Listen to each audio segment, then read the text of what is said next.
So data ingestion and normalization, I just want to kind of round this topic off. We have talked about currency conversion and adjustments, right? You've set a currency symbol in the platform, so you know you can kind of override our dollar symbol with any ISO standard currency.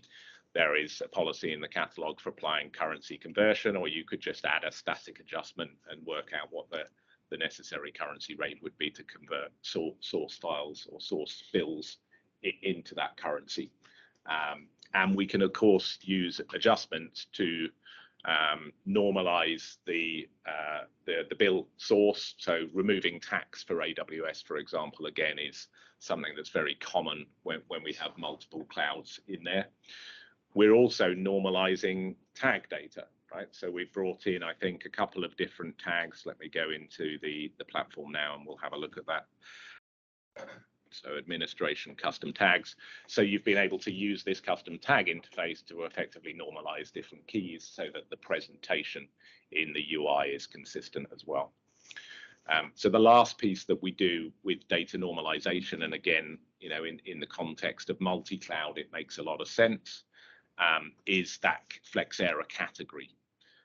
And so when we've pulled in multiple cloud vendors or maybe external sources of data, we have an option to populate the Flexera category for those types of costs. So here we're seeing costs from all sorts of different clouds and sources.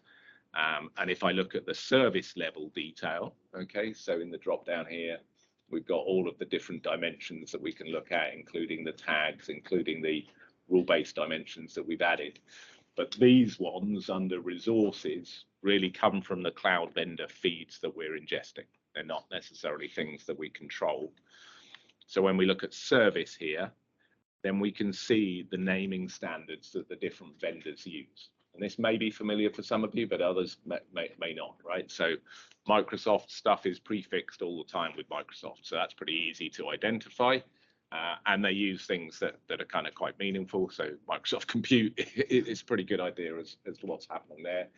Google similar, right? So compute engine, cloud storage, they're Google ones. They're not prefixed with anything. And then we've got the fun and games from Amazon here in terms of their three-letter acronyms that they love to use. So Amazon EC2. And the point here is obviously that's great if I'm an engineer or somebody involved or more familiar with that kind of billing structure and the naming conventions that the vendors use.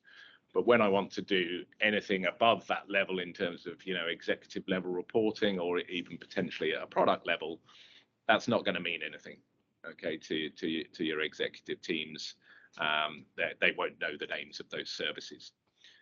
So the way that we go about that is we have the category dimension here, and again you can go in and have a look at how your own costs in the platform are categorized, but we're taking each of those independent names from the vendors and putting it in a bucket of compute, storage, network, database, administrative costs, commitments, other things that go into here. Yeah. And so if I do want to see, well, how much am I spending on compute holistically across the different, vendor categories, then I can do that. But you can also, and we'll show you how to build this dashboard, but you can also dig in and see what underpins a particular category. So if I've got a filtered version of this on my demo environment here, but if I put in a filter for category, and so we actually look at this bill data, look at the categories here, and I was to select compute, and then look at the chart and look at the individual services, well, now I can see actually from the cloud vendors what it is that Flexera is rolling up into that category.